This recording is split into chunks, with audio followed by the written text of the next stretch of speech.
It's a windy day. Windy and overcast, and hopefully that's gonna keep the voltage down on these panels while we're trying to install them. My name's Jared, this is Bill. Bill's a good friend of mine. He knows a lot more than I do about solar, and since GoPower sent me this kit, and I'm gonna be trying to film it as much as I can, Bill's gonna help show us how to install a lot of it as we go along here. You ready to get to this, Bill? I'm ready, Jared. Let's get changed into some work clothes. Let's do it. All right, so we're just building our frames for our panels with some aluminum, some angle aluminum. Get that nice and tight. And that's gonna let our panels rest right on there. Okay, this is an MC4 connector for multiple connections to a single output. This is for a 12-volt system. So we have three 12-volt panels, and they're each positive from the 12-volt panel is going to connect into each one of these here. It's an MC4 connector. It's going to combine it into one and send it to this combiner that we'll show you later. So you take the positive from the first panel, and make sure your panels are shaded when you do connect these. That's important. And it just clicks right in, and all the positive connections have a little red ring around them, so they're easy to identify. And right in the center, right in. And position of these do not matter. Okay, this one I'm going to have to bring it down because this connector isn't quite long enough to reach up top. And that connects right there.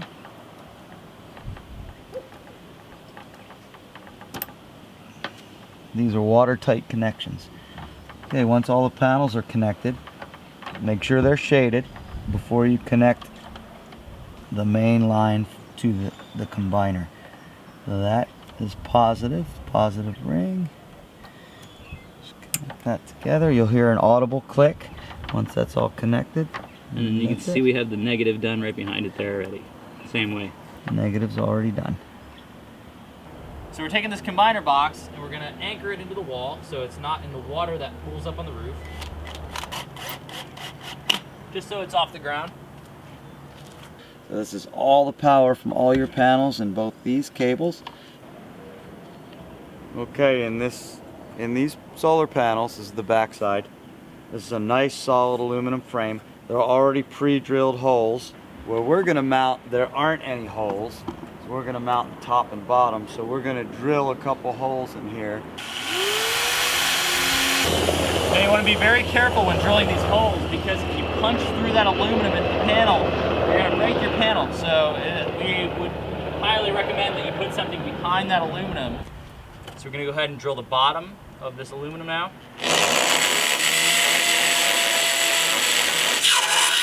So then we're going to lay the panels,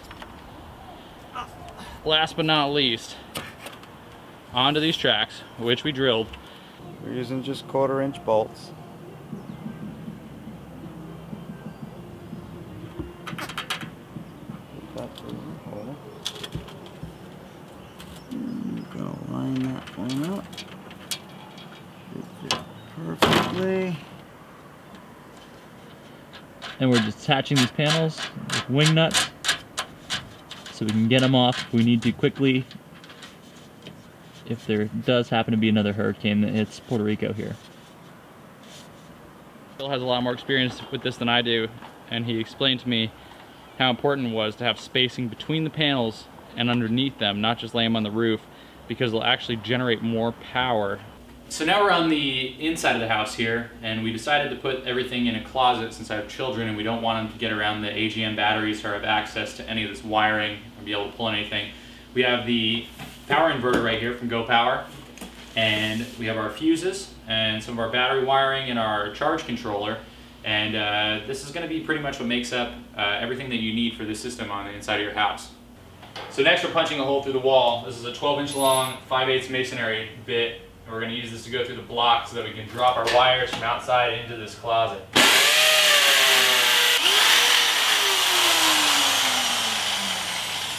Okay, holes in the wall. Now we're waiting for the cable from the solar panels to come through the wall. All right.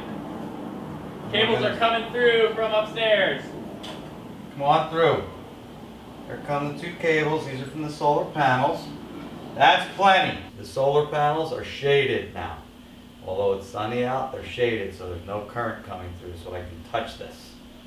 You need to do that on your installation. Okay, these are the solar wires coming through the wall to the charge controller. They have a crimp connection. We're just going to crimp those real quick. This is number 10 wire. So we went ahead and we got some red for our positive connection and black for our negative connection of electrical tape here, and we're just going to go over our crimps with that just to make sure they're solid.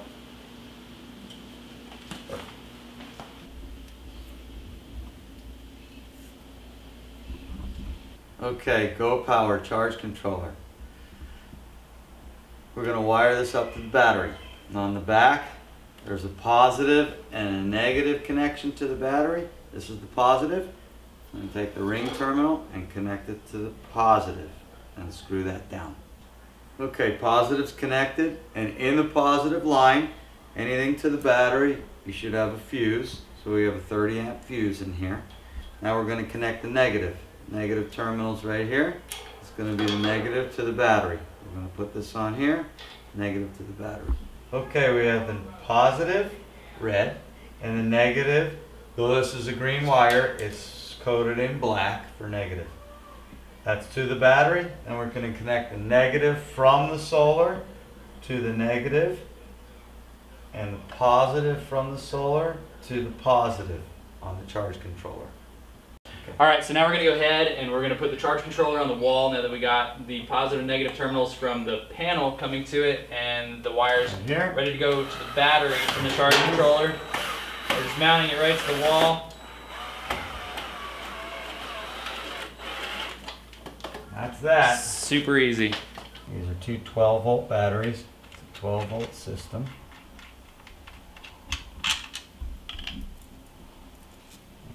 Keep the voltage the same. It's called a parallel connection.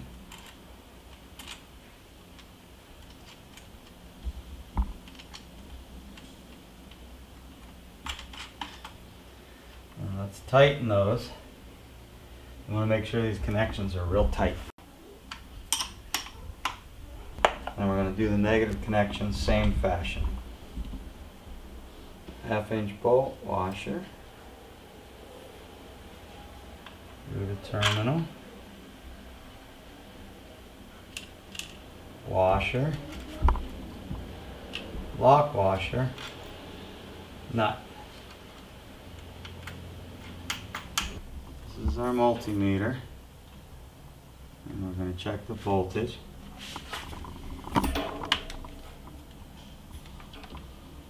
In the positive terminal. And you can check each individual battery. Negative terminal, that's 12.78 on this battery. This battery is 12.78. Then you can check the whole system by going to the positive and then the outside negative, and the whole system is 12.78. So that's both batteries connected. This is the Go Power inverter battery fuse. This is a critical part of your system, and you want to put this in the positive line. That's the red line.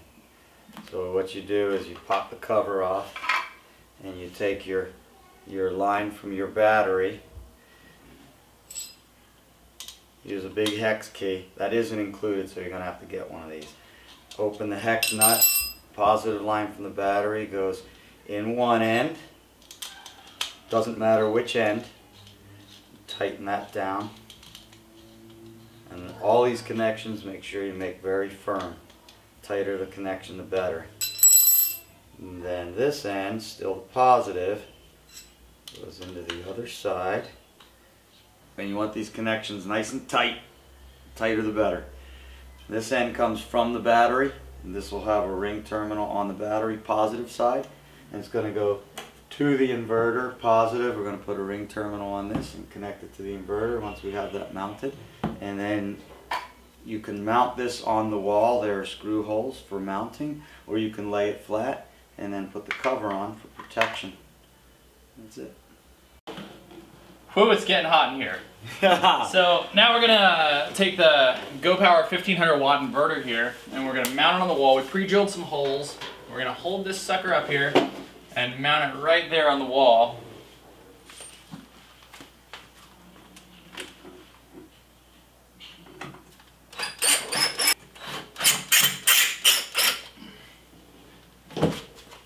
And I don't think she's going anywhere. It's nice and tight on there. Good to go. Okay, this is a 1/2" hex that fits the nuts on the Go Power. You can loosen those.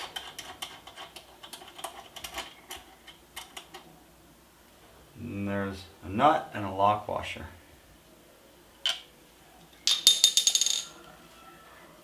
Negative battery end goes to the negative, which is black, on the inverter. I'm going to put the lock washer up first, then the nut.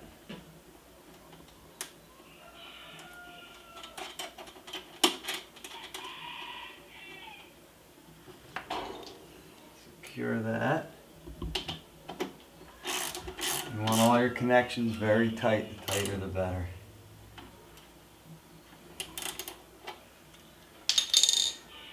That's your negative end. Positive end with the fuse. And this may spark when you hit it, especially if the battery's full, which it is. See it spark? That's normal. You can touch that.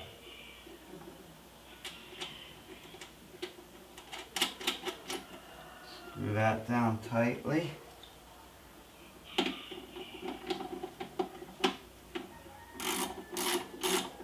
Hex on there. Nice tight connection. Now your inverter's hooked up to your batteries. Okay, we have our Go Power charge controller. You can see it's reading full, FUL 13.6 volts, because we have a 12-volt system. This is the positive and negative from the solar panels going into the charge controller. Positive and negative coming out of the charge controller to the batteries. And then from the batteries, the positive goes through the fuse that we put in, red line to the positive of the inverter, negative to the negative, and then the inverter's mounted. And if you look over here, we'll turn the inverter on, and you should see the 3 green lights come on, and there are the 3 green lights. And we should have 100. This inverter changes 12 volt DC into 120 volt nominal normal house power. Alright, so we got everything installed, and we're excited to try out some of our things, like a light, deep freezer, cell phones, TV, be able to charge things that we need if there's another hurricane that hits down here in Puerto Rico. You might hear some rain outside. That's because we chose an overcast day to put our panels in and make all of our connections so that there wouldn't be as much energy being generated. But Bill's going to go ahead and plug this in and see if our light turns on. Plug it right in. And perfect, we got Voila. light. So not only will we be able to charge our light, but we'll be able to charge our cell phones, run a deep freezer, create ice for ourselves, and make sure that we have basic necessities and power if we have any other problems that arise down here in Puerto Rico.